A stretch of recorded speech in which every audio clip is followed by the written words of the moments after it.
My name was originally Helen Grace Whitaker, but I became Helen Darrow when I married Thomas Darrow back in 1983, and I stayed that version of myself until just 3 weeks ago, right after we laid him to rest.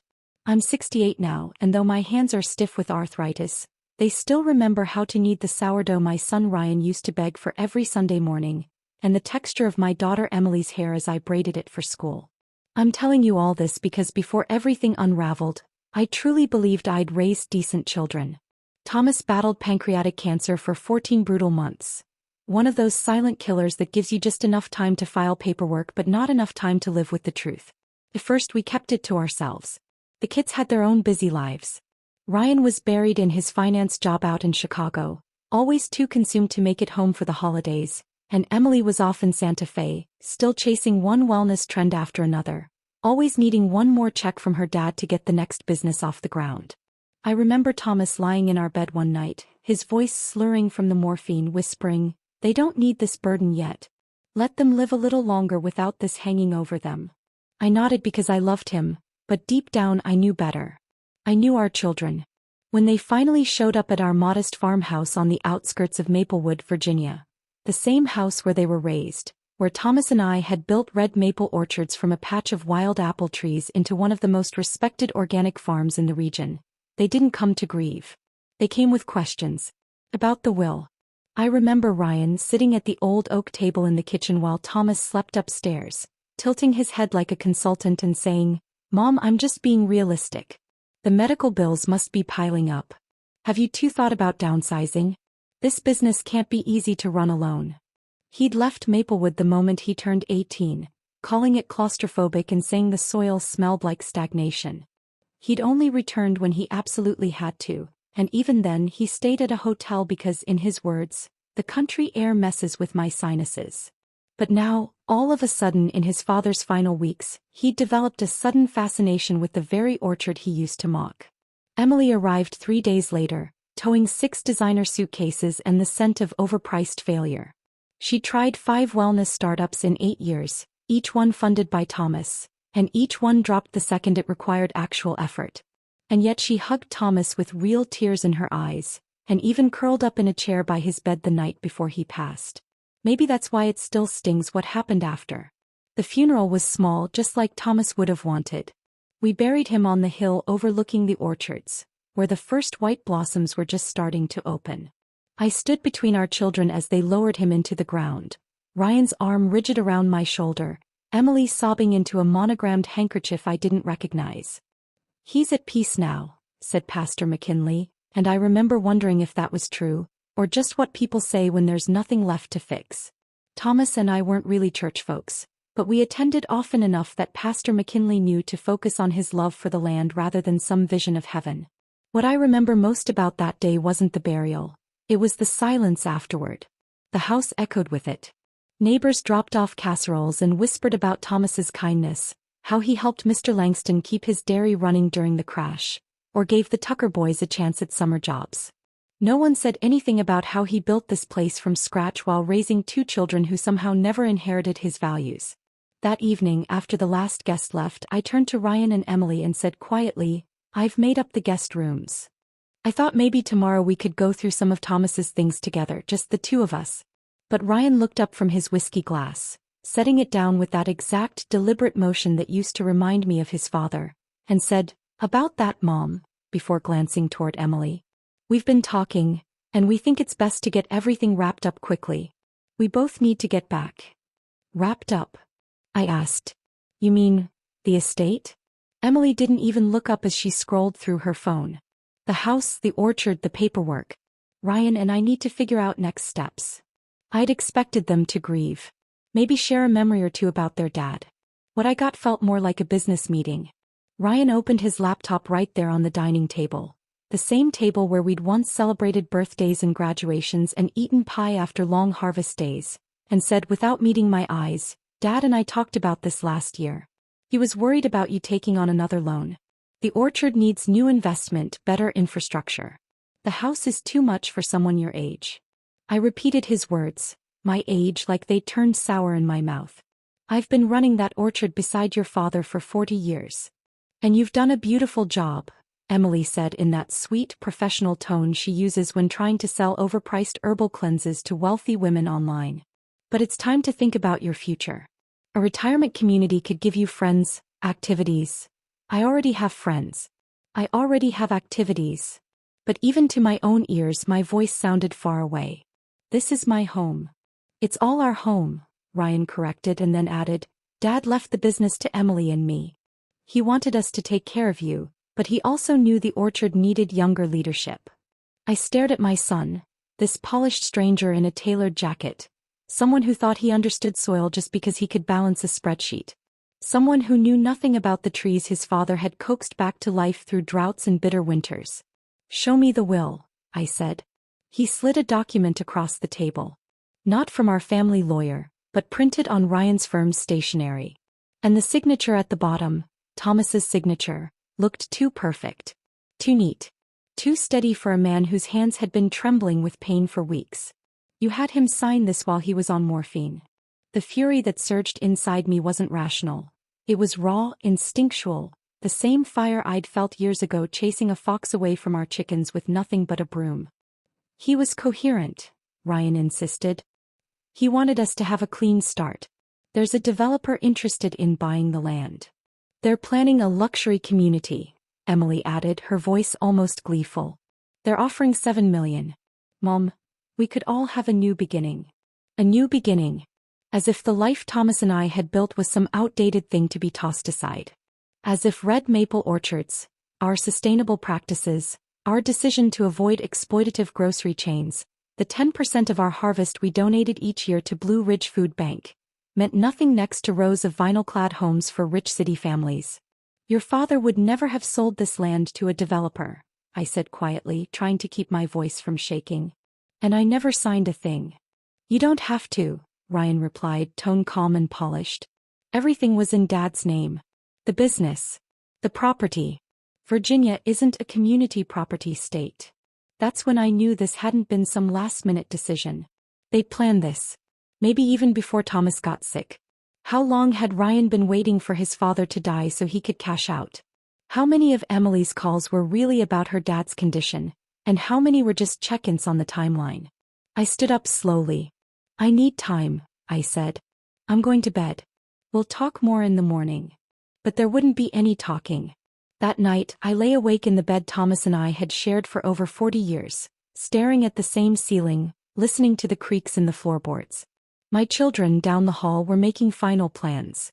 Morning came with the scent of fancy dark roast coffee, the kind Ryan insisted on bringing from Chicago because the local stuff tastes like dirt. My body ached as I got dressed, grief settling deep in my bones, along with the quiet realization of who my children had become. When I came downstairs, they were waiting, a small suitcase beside them. We packed a few essentials for you, Emily chirped. Ryan and I thought we'd drive you out to Sunny Pines today. It's a beautiful retirement place just 2 hours away. I'm not going to any retirement community, I replied flatly, pouring myself a cup of coffee. This is my home. Mom, please, Ryan said with that patient voice I've come to loathe. Everything's finalized. We close with the developer next week. You can't stay here. I turned and looked at him, really looked, and saw nothing of Thomas in his face. Not the little boy who used to follow his dad through the trees at sunrise, asking about bees and pruning. Just a cold-eyed man managing a loose end. I need to get my medication from the bathroom, I said. And I'd like to take a few photos. Of course, Emily said, clearly relieved. Take anything personal. We'll ship the rest. I moved slowly through my home, touching the stair rail Thomas had sanded every few years, the quilt my grandmother had made, the window seat where I once read to my babies on rainy days. In the bathroom I collected my medications, and something more. Hidden behind the cabinet mirror in the compartment Thomas had installed back in the 80s when burglaries started creeping into the valley, was my passport and birth certificate. I slipped them into my pocket. Then in our bedroom closet, tucked behind Thomas's flannel shirts that still smelled faintly like cedar and sweat, I reached for the small fireproof box. The one thing my children didn't know existed. When I came downstairs, my purse felt heavier, though strangely my heart felt lighter with something like resolve. Ryan checked his watch and said, "Ready?" Though it didn't sound like a question. I just nodded, letting Emily take my arm like I was already the frail old woman they were trying to make me into. We drove in Ryan's rental, a shiny black SUV with leather seats that stuck to the backs of my legs as we pulled away. I kept my eyes on the rear window, watching my home shrink behind us. The pink tips of apple blossoms, the faded red of the barn, the stone chimney Thomas had rebuilt the summer before Ryan was born. We passed through Maplewood's tiny downtown, the elementary school where I used to volunteer, and the old rec center where I still taught quilting on Wednesday nights. But instead of heading toward the larger towns where retirement homes are clustered, Ryan turned onto County Road 27, a back road that cuts through farmland and eventually connects to the interstate. About 20 minutes later, he eased the car onto the gravel shoulder next to an empty field. The engine kept running. He turned toward me, his voice calm in a way that made my skin crawl.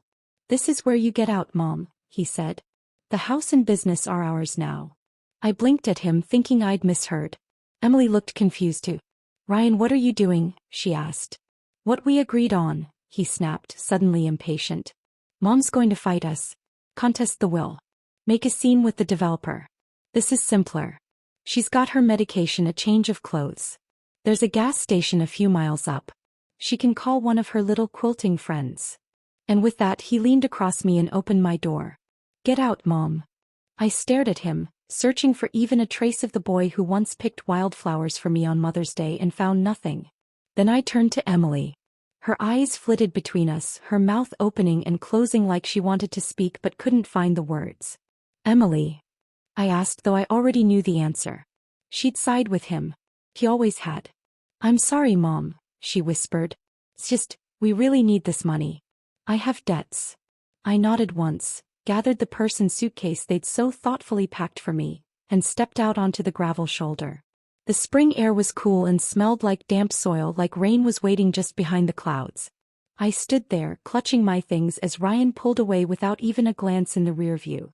I watched until their SUV crested a hill and vanished. No phone. No money. Or so they thought. But I still had something far more important.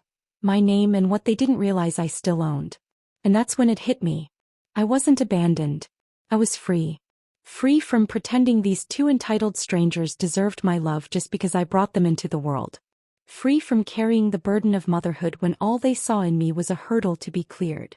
I didn't walk toward the gas station Ryan had pointed out. I walked toward a future they could never predict. In my purse was my passport, my medication, and the deed. The original deed to 20 acres of land under my maiden name, purchased before I ever married Thomas, before red maple orchards even had a name. The best 20 acres as it happened, the ones with water rights any developer would kill for. My children thought they'd left me with nothing. They were about to find out just how wrong they were. It took me nearly 2 hours to walk back to town. My shoes, plain black flats I'd worn to Thomas's funeral, weren't made for gravel and ditches. By the time I reached Miller's Market and gas, my feet were blistered and my neck was scorched red by the sun. I didn't care. Pain sharpens things. With each step, my anger had sharpened into something colder, something purposeful. I didn't go inside right away. I sat on the bench out front, watching the steady stream of pickups and sedans coming and going. Just regular people living regular lives. People who'd never guessed that Helen Darrow, the woman who judged their pies at the Maplewood County Fair for 2 decades, had just been dumped on the side of the road by her own children. "Mrs. Darrow?" I looked up. It was Ray Miller, third-generation owner of the store, wiping his hands on his apron. "You all right? You look a little peaked." "Just resting, Ray," I said. "It's been a long day." He nodded, eyes landing on my suitcase. "I'm real sorry about Thomas. He was a good man." "Yes, he was." I sat up a little straighter. "Ray, could I use your phone? I must have left mine at home." "Of course you can." He led me through the aisles, past the drink coolers and chip displays, to the tiny office tucked behind the register. "Take your time." I didn't call any of my quilting friends like Ryan had smugly suggested. I called Vincent Hargrove, the family lawyer who'd represented us for 30 years. "Helen," he said, his voice surprised. "I tried calling you yesterday. I didn't expect you to miss the reading." My hand tightened around the receiver.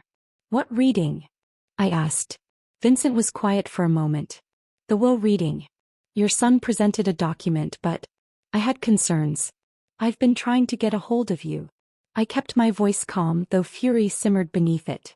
I've been indisposed. Vincent, I need your help. And I need discretion. You have both, he replied. Come to my office. 1 hour. I'll be there. I used emergency cash I'd hidden deep inside my purse. Money Thomas had insisted we each carry after that one miserable night we got stranded with a flat tire outside Richmond. I bought a cheap prepaid phone, a bottle of water, and a sandwich I knew I wouldn't eat. When I tried to pay, Ray Barnett, the owner of Miller's Market, shook his head. On the house, Helen. You need anything else, you just ask. His kindness almost broke me. Almost. But I hadn't cried at Thomas's funeral, and I wouldn't cry now. Vincent's law office was on the second floor of an old Victorian on Main Street in Maplewood. His secretary's eyes widened when she saw me. Mrs. Darrow, Mr. Hargrove is expecting you, she said, hurrying out from behind the front desk. Can I get you anything? Water? Coffee? I'm fine, Rachel. Thank you. Vincent appeared in the doorway. His back was slightly bent with age, but his eyes were still sharp, unblinking. He had gone to school a year behind Thomas and had handled everything for us.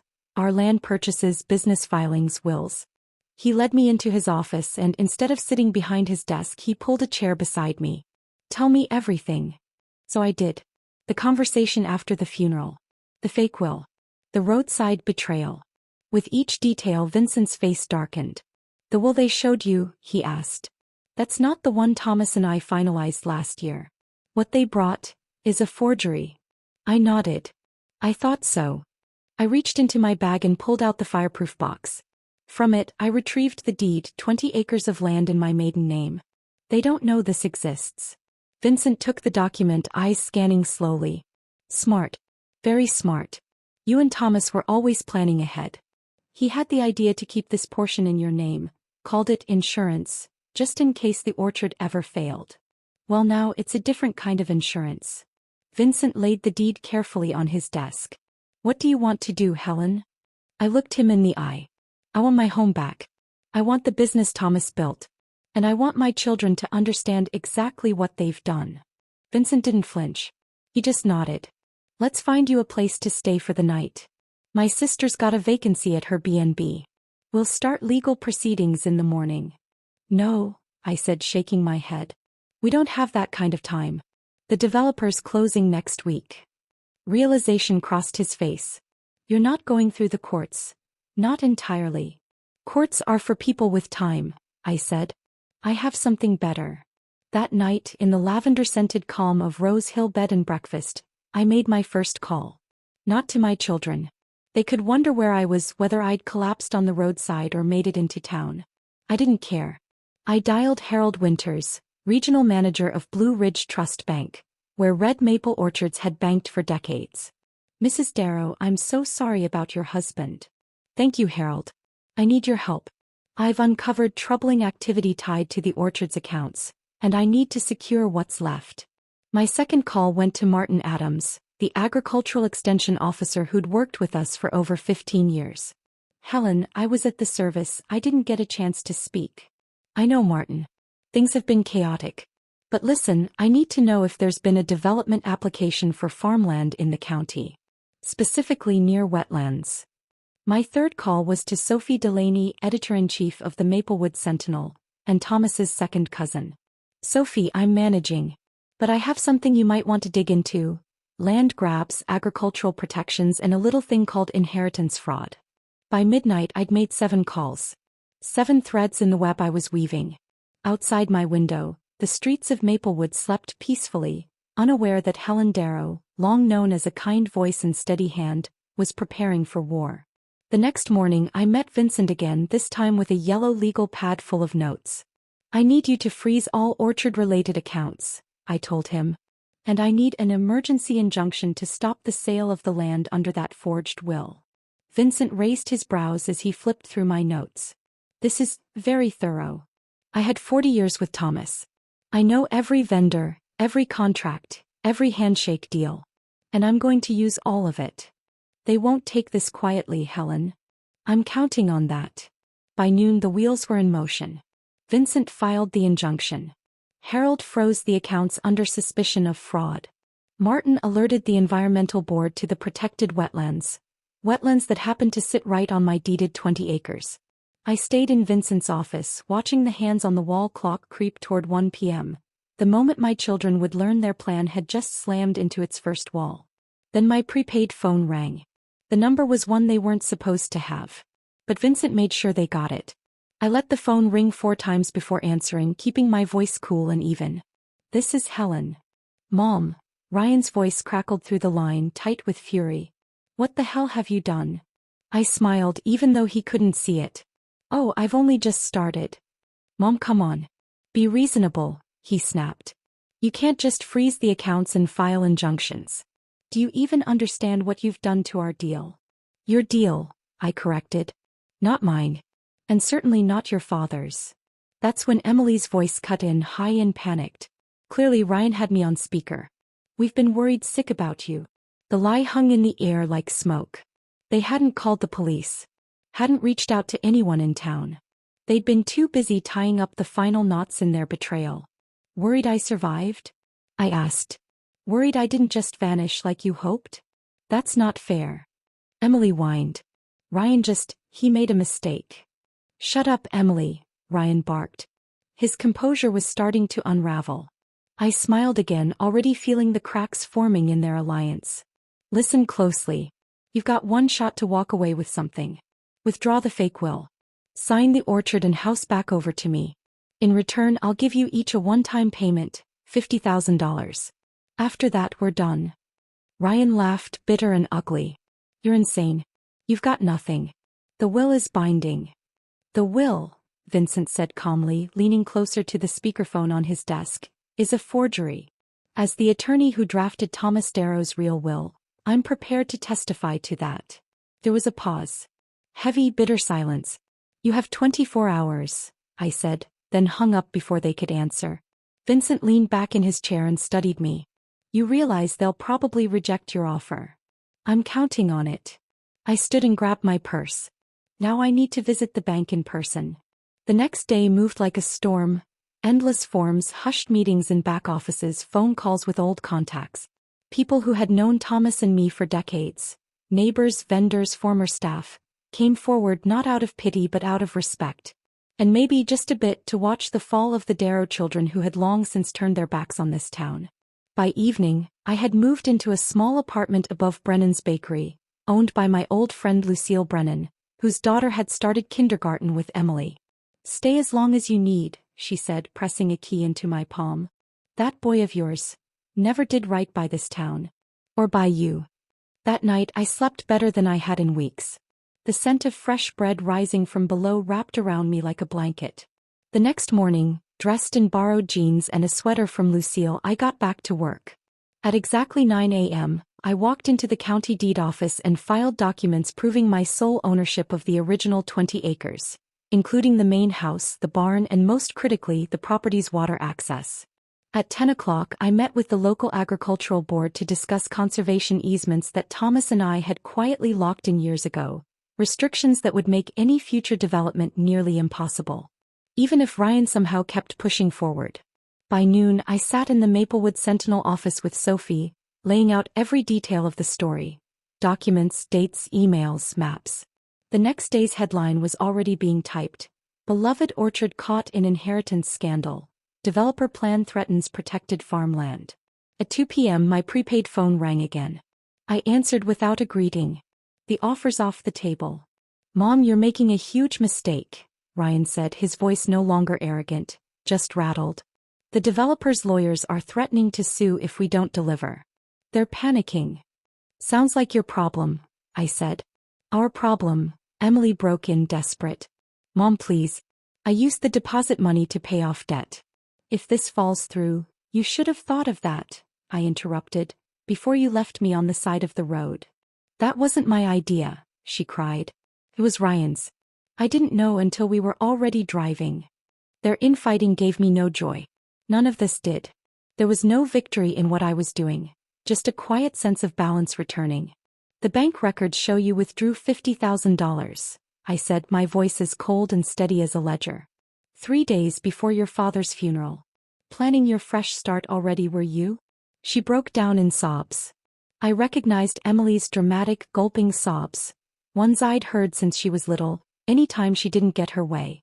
"It's too late for tears," I said quietly. "Vincent will send over the paperwork.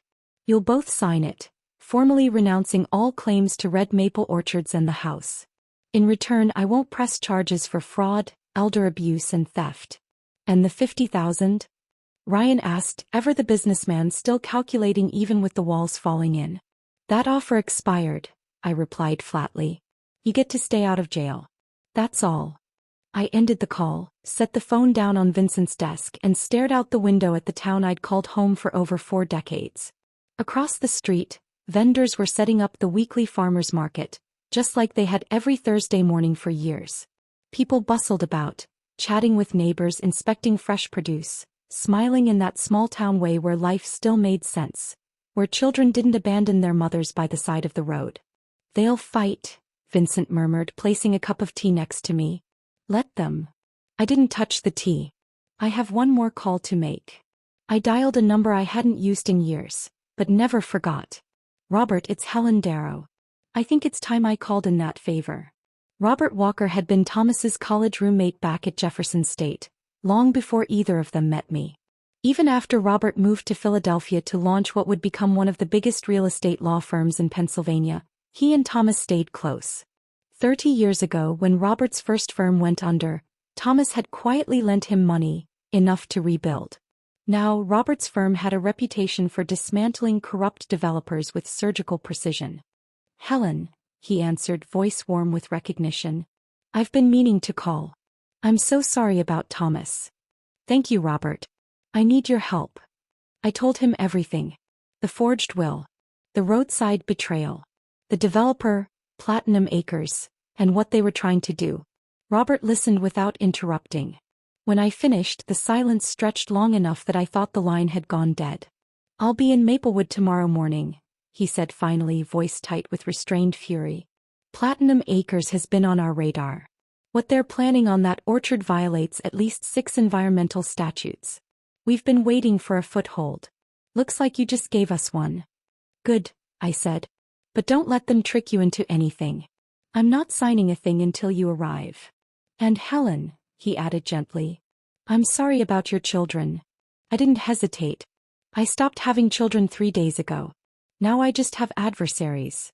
That night, I sat in Lucille Brennan's kitchen as she closed down the bakery. She moved through the space like it was part of her body, preparing dough for the morning while I sipped tea. "You should eat something," she said, nodding at the sandwich she'd made me. "You need your strength."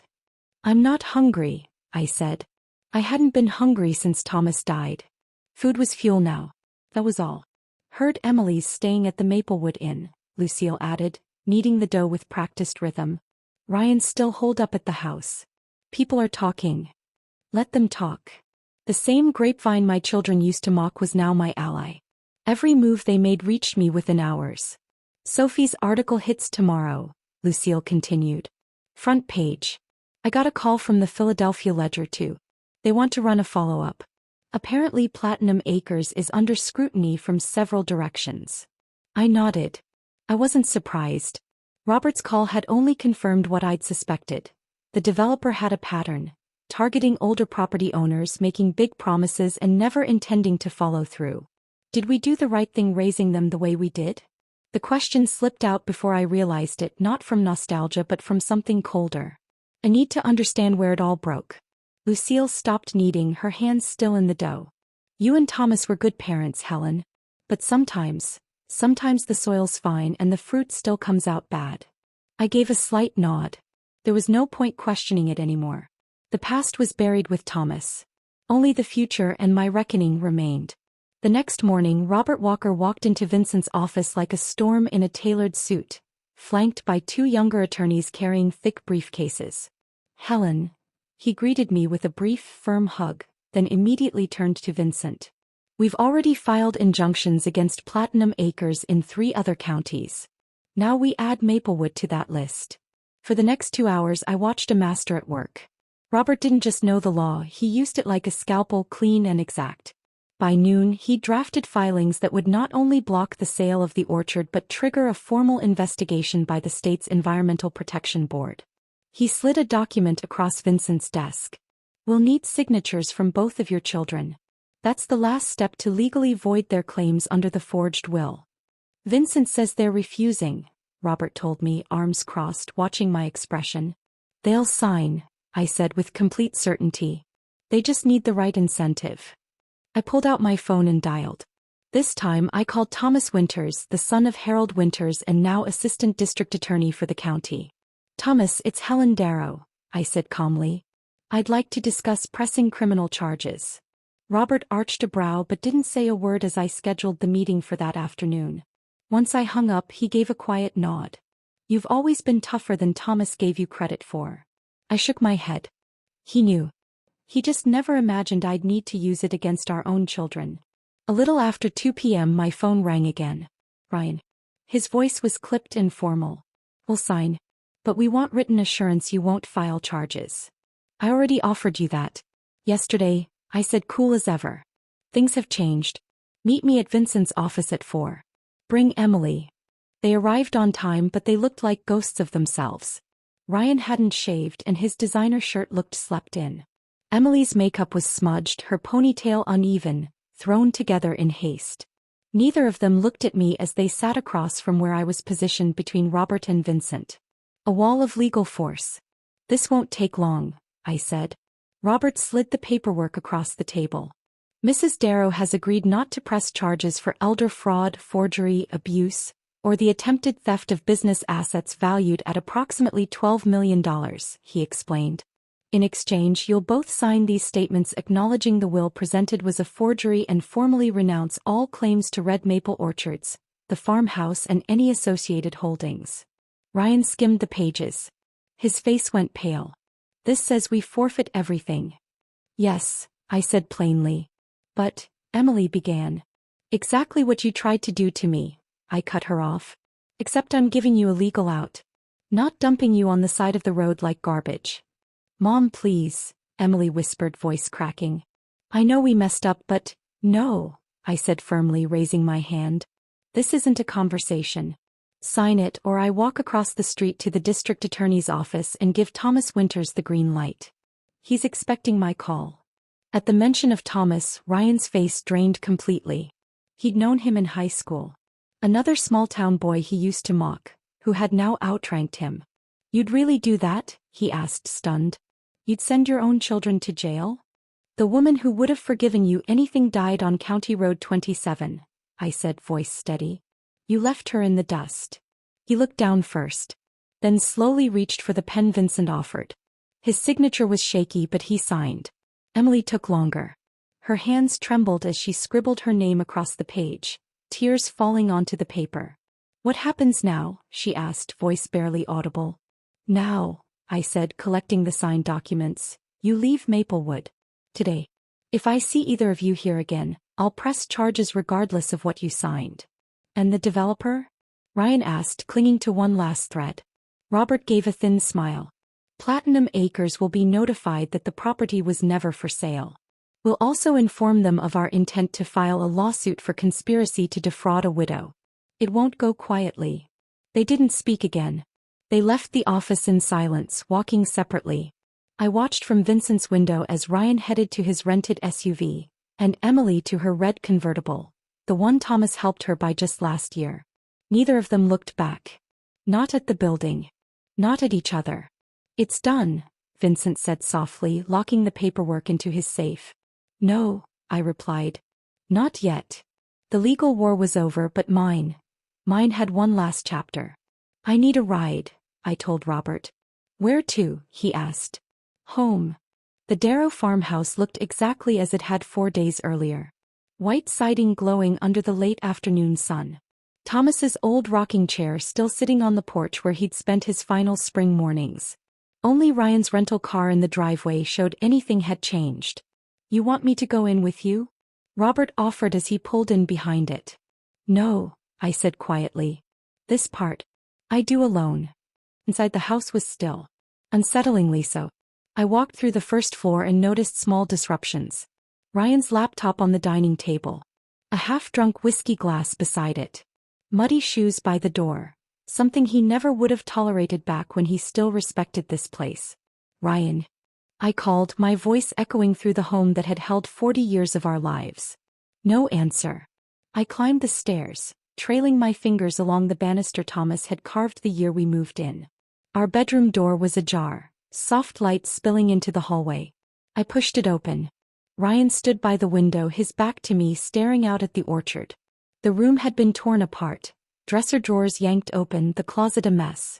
Thomas's belongings were scattered across our shared bed. Looking for something? I asked coldly. He didn't flinch. Didn't turn around. There has to be more, he said. Dad wouldn't have left everything to you. He didn't, I replied, my voice calm but unyielding. He trusted me. Something you never learned how to do. Now he turned to face me, and for the first time I saw it. His expression twisted with something caught between rage and desperation. You've ruined everything, Ryan said. The deal's collapsed. Emily's creditors are harassing her. My firm's investigating why I've been gone for days without explanation. Actions have consequences, I said, my voice calm. So that's what this is. A lesson, he spat. Not a lesson, I replied. Justice. I crossed the room to the bookshelf and pulled out an old, cracked leather copy of the Rose Walden, Thomas's favorite. He used to read it to me during long winter nights once the kids were asleep and the house was quiet. From between the pages I retrieved a sealed envelope. Your father wrote this for you. The week before he passed. I held it up but didn't hand it over. I planned to give it to you after the funeral. Before I saw what you really are. Ryan reached for it but I stepped back. Did you even grieve him? I asked. Or were you too busy calculating how to turn his death into a profit? Something flickered across his face. Regret? Guilt? Or just the annoyance of being caught? I loved Dad, he said. No, I said. You loved what he provided. Security, status, a safety net for whatever reckless thing came next. What was it this time? Another failed investment? Gambling debts? He didn't answer, but his silence told me enough. Your father built something lasting, I continued. Something that would have supported generations if you'd had the patience to tend it. Instead you tried to trade it in for a quick payday. The orchard's failing, he snapped. Dad was too stubborn to adapt, too stuck in the past.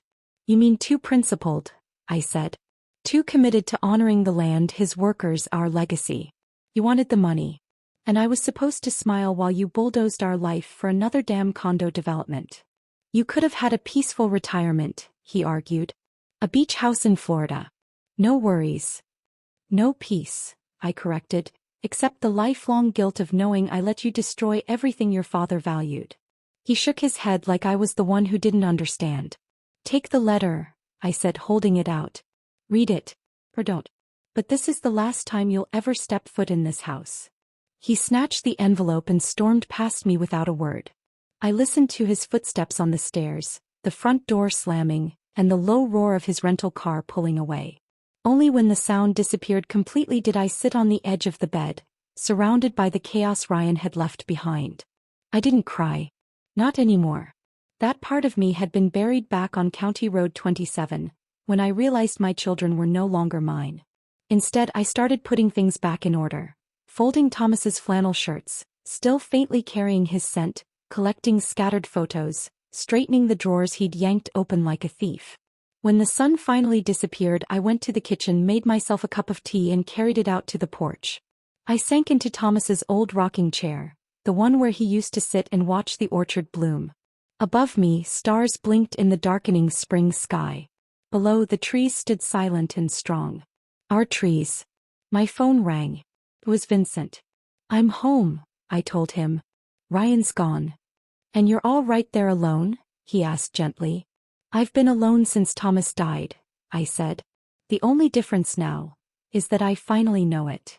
3 months later, I sat in that same chair, watching the summer sun settle behind an orchard heavy with fruit. It would be a good harvest. Maybe the best we'd had in years. And I wouldn't be managing it alone. Lisa Adams, the daughter of Martin Adams, had taken over operations as manager. Young, focused, capable. Exactly the kind of person Thomas would have trusted. My phone buzzed with a text from Lucille. Front page again. Thought you'd want to see. Attached was an image of the Philadelphia Ledger business section. Platinum Acres CEO indicted in fraud scheme. The subheading mentioned red maple orchards as the case that had triggered a statewide investigation. One that exposed a web of elder exploitation across 3 states. I set the phone down and exhaled slowly. Not revenge. Not entirely. Justice maybe. Though I was beginning to think they were one and the same. Another message came through. This one from an unknown number. Please. It's been months. Can we talk? I deleted it without replying. Just like I had the 12 before. Emily had started reaching out after the news broke. Once her creditors repossessed her condo, her car, everything she'd banked on selling the orchard for. Ryan never contacted me. Not once. But Vincent had heard whispers that he'd been quietly asked to resign after the firm discovered his name linked to the investigation. They were learning a lesson now. The final one. That some bridges once burned don't get rebuilt. That some betrayals don't get forgiven. Not ever. As darkness settled gently over the orchard, I rocked slowly in Thomas's chair, listening to the night sounds. Crickets in the grass, a distant owl calling through the trees, the soft creak of wood against wood. In my lap rested a notebook, its pages filled with new beginnings, plans for red maple orchards for what comes next. A farm-to-table restaurant in the old barn. Educational programs for local schools. An expanded commitment to organic growing. Thomas would have loved every bit of it.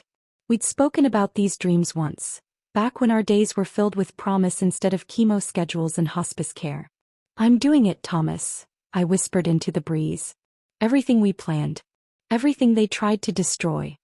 Tomorrow I'd meet with the lawyer setting up the Thomas Darrow Agricultural Scholarship, a fund for local students pursuing sustainable farming, paid for by profits my children once tried to steal.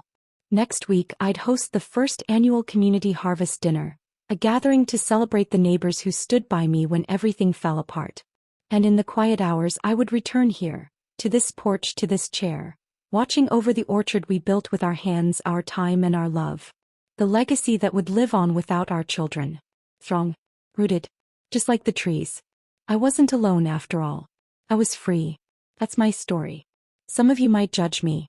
Say I was too harsh, too unforgiving. That I cut off my own flesh and blood without mercy. But if you remember anything, remember what I told you at the beginning. Betrayal by the people you once held closest leaves a scar you don't recover from. It doesn't soften with time. It burns away all the tenderness and replaces it with something else. Something clearer. Stronger. Unshakable. My children made their decision the day they left me on County Road 27. And I made mine, every day since. If you've made it this far, don't forget to subscribe to the channel. Let me know in the comments where you're watching from. Maybe even share what you would have done in my place. Would you have forgiven? Or like me, would you have chosen justice? Either way, remember this. Some people mistake kindness for weakness. Until they learn far too late what strength really looks like.